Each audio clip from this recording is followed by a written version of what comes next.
Bonjour et bienvenue dans cette nouvelle leçon de géométrie revisitée, dans laquelle nous allons nous intéresser à quelques résultats vus jusque-là sans démonstration. Bien sûr, nous tenons à tout démontrer, mais ce, au fur et à mesure de notre avancement et de notre résolution de problèmes de constructibilité. Nous commençons par démontrer que la somme des angles dans un triangle quelconque vaut 180 degrés. C'est-à-dire que l'angle A plus l'angle B plus l'angle C ici, eh bien, leur somme, elle vaut 180 degrés. Mais pourquoi donc, vous vous êtes déjà demandé? Eh bien, pour ce faire, j'ai tracé la parallèle à la droite BC passant par A. Et donc, ce qui se passe, en fait, que l'angle en C ici, il est égal à l'angle ici, puisque ces deux angles-là sont alternes, et que les deux droites ici, celles qui passent par A parallèlement à BC, sont forcément parallèles. Et donc, du coup, le théorème sur les angles alternes me dit que ces deux angles-là sont forcément égaux. Donc là aussi, je mesure donc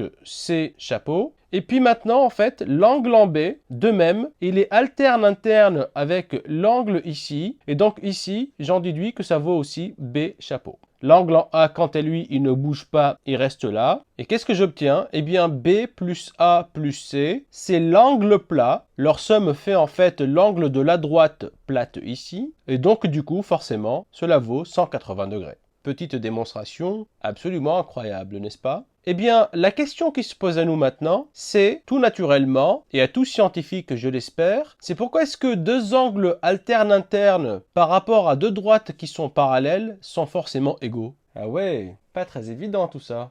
Donc j'ai pris ici dans cette première configuration deux droites qui sont en position générale et une séquente à ces deux droites. Donc ces deux droites-là peuvent être parallèles ou pas d'ailleurs. Et dans ce cas général, en fait on dit que l'angle qui est ici et l'angle qui est là sont alternes.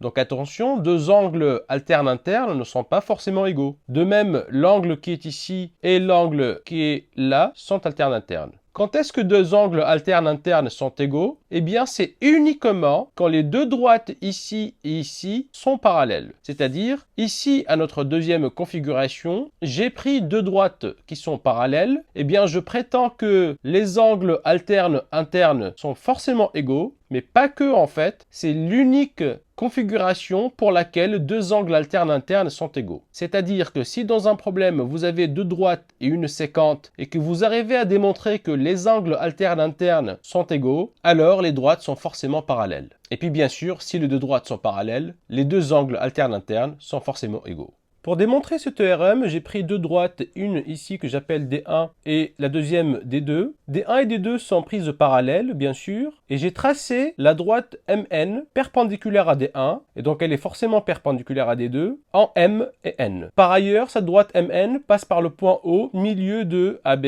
c'est-à-dire que OA et OB sont de même longueur, et je vous rappelle que j'aimerais démontrer que l'angle qui est ici et l'angle qui est là sont égaux. Pour ce faire, eh bien, je prétends qu'il suffit d'utiliser les cas d'égalité des triangles et démontrer que le triangle OAM et le triangle OBN sont égaux. C'est relativement facile puisque tout d'abord l'angle ici AOM et l'angle ici BON sont opposés par le sommet et donc ils sont égaux. Donc première condition à vérifier pour égalité des triangles, c'est AOM est égal à BON. Par ailleurs, je sais que OA est égal à OB et ce par construction de MN. Notez d'ailleurs que la construction de MN s'effectue avec la règle non graduée et au compas. Il suffit de placer O le milieu de AB et puis de tracer la perpendiculaire à D1 passée par O. Ainsi, qu'est-ce que j'ai obtenu ici? Deux triangles rectangles qui partagent même hypoténuse et un angle aigu. D'après donc le cas d'égalité des triangles rectangles, j'en déduis que le triangle OMA est égal au triangle OBN. Et donc, a fortiori, l'angle ici en B, il est égal à l'angle en A. Et donc, du coup, deux angles alternes sont forcément égaux. Maintenant, réciproquement, on va supposer que l'angle en A et l'angle en B sont égaux et on aimerait démontrer que les deux droites D1 et D2 sont parallèles. De même, je fais passer la perpendiculaire MN à D1 par exemple et j'aimerais démontrer qu'elle est forcément perpendiculaire à D2. Si j'y arrive, cela signifie qu'on a une droite perpendiculaire à deux droites données et donc ces deux droites sont forcément parallèles. Donc c'est la même chose, cas d'égalité des triangles, qu'est-ce que j'ai? Je sais qu'ici j'ai un angle droit, mais je ne le sais pas ici. Je sais que l'angle en A est égal à l'angle en B, et puis je sais que l'angle en haut ici est le même angle qui est de l'autre côté, parce qu'ils sont opposés par le sommet. Ainsi, si j'écris tout ça, je sais donc que A égale à B, je sais que deuxièmement, AOM est égal à BON, et puis troisièmement, qu'est-ce que je sais? Je sais que OA par construction est égal à OB.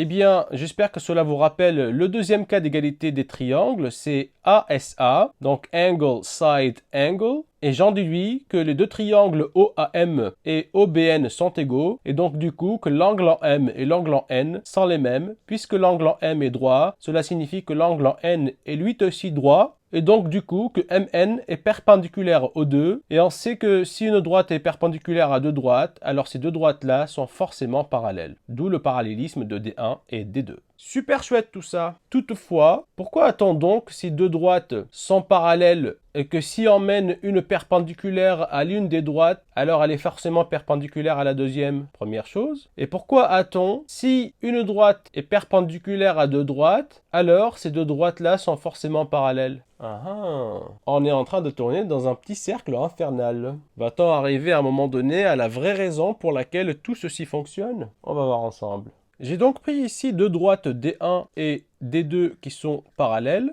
et j'ai tracé la perpendiculaire à D1. Pour l'instant, je ne sais pas pourquoi est-ce qu'elle est perpendiculaire forcément à D2. Un argument plausible pour cette histoire, c'est de dire que l'angle qui est ici et l'angle qui est là sont alternes internes, et bah forcément ils sont égaux. Et donc en fait ici j'obtiens bien un angle droit. Attention, cet argument est farfelu parce que pour démontrer que deux angles alternes internes sont égaux quand on a parallélisme, et ben on a utilisé cette histoire de perpendicularité. Donc je ne peux pas démontrer l'histoire de perpendicularité en utilisant les angles alternes internes. Il va falloir que je trouve un autre argument. Nous avons aussi utilisé une deuxième affirmation qui dit qu'en fait, si j'ai une droite MN perpendiculaire à la fois à D1 et à D2, c'est-à-dire je sais ici que l'angle est droit et que ici aussi, eh bien je prétends que D1 et D2 sont parallèles. Mais pourquoi donc? Comment peut-on démontrer ce résultat? Eh bien, un raisonnement plausible, c'est de dire, je suppose que D1 et D2 ne sont pas parallèles, mais que j'ai une droite qui est en fait perpendiculaire aux deux. Cela signifie que quelque part, D2 va croiser D1 en un point, on va dire, ici, puisque elles ne sont pas parallèles par supposition. Qu'est-ce que j'obtiens donc? J'obtiens ainsi que puisque la somme des angles dans un triangle quelconque, elle vaut 180, eh bien j'obtiens ici un angle, on va dire alpha, mais j'obtiens un triangle dans lequel il y a deux angles droits et un autre angle alpha. Est-ce possible? Eh ben non, parce que déjà la somme des deux angles droits c'est 180, et pour alpha il reste rien du tout, hein, c'est 0. Mais ce raisonnement fonctionne-t-il alors? A-t-on démontré réellement que si MN est perpendiculaire à D1 et D2, alors D1 et D2 sont parallèles? Faites très attention, là encore on a utilisé que la somme des angles dans un triangle vaut 180, mais pour démontrer que la somme des angles dans un triangle vaut 180, on a utilisé les angles alternes internes, rappelez-vous. Et pour démontrer les angles alternes internes, eh bien on a utilisé ce résultat. Et donc je me rends compte que je suis en train de tourner dans un cercle qui ne se terminera jamais. Comment démontrer alors ce résultat?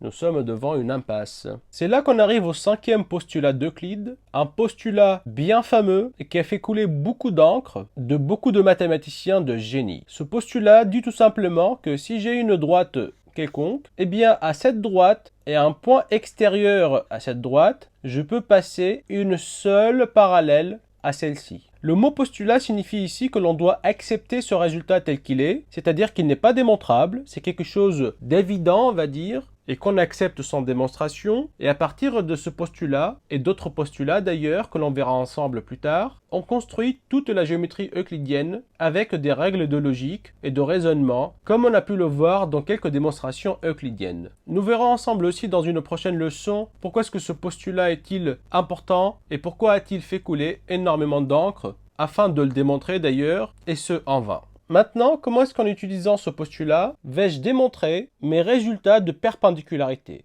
J'ai donc pris deux droites D1 et D2, parallèles comme tout à l'heure, et une droite MN perpendiculaire à D1. Pourquoi est-elle forcément perpendiculaire à D2? Eh bien parce que si je mène maintenant la perpendiculaire à MN passant par N, cette droite ici, je ne sais pas pour l'instant si elle est égale à D2 ou pas, j'appelle D'2, eh bien elle est forcément parallèle à D1. Et j'ai utilisé aussi le fait que si deux droites sont perpendiculaires à une même droite, alors elles sont forcément parallèles. Du coup, qu'est-ce que j'obtiens? J'obtiens que D'2 est la parallèle à D1 passant par N. Mais combien y a-t-il de parallèles à D1 passant par N? Par le postulat d'Euclide, il n'y a qu'une seule parallèle à D1 passant par N. Et puisque ici il s'agit de D2, j'en déduis que D2 et D'2 sont égales. Ainsi, puisque D'2 a été construite de façon perpendiculaire à Mn, eh bien D2, elle aussi, est perpendiculaire à Mn, d'où mon résultat. Bon, maintenant vous pouvez dire que j'ai utilisé un fait sans démonstration, c'est-à-dire que si deux droites sont perpendiculaires à une même droite, alors elles sont parallèles. Pour cette leçon, nous nous arrêtons ici, et on reprendra l'axiomatique et les postulats d'Euclide en détail, bien plus tard, dans notre cours de géométrie. Nous sommes maintenant en mesure de démontrer quelques propriétés sur les parallélogrammes, propriétés utilisées auparavant dans quelques problèmes de constructibilité et ce sans démonstration. Ainsi, je commence par la définition d'un parallélogramme. Il s'agit d'un quadrilatère dans lequel les côtés opposés sont 2 à 2 parallèles. Attention, dans cette définition, il n'y a nulle part où on dit que les côtés opposés sont 2 à 2 de même longueur. Ainsi, si vous trouvez un jour dans la littérature qu'un parallélogramme est un quadrilatère dans lequel les côtés opposés sont parallèles et de même longueur, sachez que c'est une mauvaise définition puisque l'égalité des longueurs est une conséquence du parallélisme. Donc, qu'est-ce que je sais? Je sais que, par exemple, ici, AB et DC sont parallèles, et AD et BC sont parallèles aussi, et c'est tout, d'accord? Ce que l'on va démontrer maintenant, c'est que si j'ai la condition du parallélisme, alors j'ai forcément égalité des longueurs. C'est-à-dire, je vais démontrer que AB est égal à DC, et que AD est égal à BC. Pour ce faire, nous allons considérer uniquement la première diagonale ici, donc AC, et j'aimerais démontrer que le triangle ABC et le triangle ADC sont égaux. Je prétends que c'est relativement facile, puisque ces deux triangles, tout d'abord, ils partagent un côté en commun qui est AC, super chouette, et puis je prétends que l'angle qui est ici et l'angle qui est là, ils sont alternes internes, puisque AB et DC donc sont parallèles, j'obtiens égalité des deux angles. Du coup, deuxième condition, c'est que CAB est égal à ACD comme angle. Et puis de même, l'angle ici, il est égal à l'angle qui est ici. Pourquoi? Eh bien parce que AD est parallèle à BC, c'est la deuxième condition pour être un parallélogramme. Et puis AC est une séquente aux deux droites qui sont parallèles. Et j'en déduis du coup que l'angle qui est là et l'angle qui est ici sont les mêmes. Donc on a une troisième condition, DAC est égal à BCA. Du coup, ASA implique que les deux triangles ici, ABC et ADC, sont égaux. Et puisqu'ils sont égaux, j'en déduis que AB est égal à DC et que AD est égal à BC. Super sympa, n'est-ce pas? Maintenant, on peut démontrer aussi la réciproque, c'est-à-dire que si j'ai un quadrilatère ressemblant à peu près à un parallélogramme, c'est-à-dire non croisé, et que si les côtés opposés sont 2 à 2 de même longueur, alors il s'agit bien d'un parallélogramme. Je vous laisse faire la démonstration seule, et l'on va ici démontrer que les diagonales d'un parallélogramme se coupent en leur milieu. Et d'ailleurs, que si dans un quadrilatère, les diagonales se coupent en leur milieu, alors il s'agit bien d'un parallélogramme. On va démontrer tout simplement le premier sens. Donc, je suppose que ABCD est un parallélogramme, et j'aimerais démontrer que AC et DB se coupent en leur milieu, ce qui signifie en fait que OA ici, elle est égale à la longueur OC, et puis que la longueur OB, elle est égale à la longueur OD. J'espère que vous avez compris ce qu'il faut faire, du moins ce qu'il suffit de faire. Il suffit de démontrer que le triangle ODC est égal au triangle ici OAB.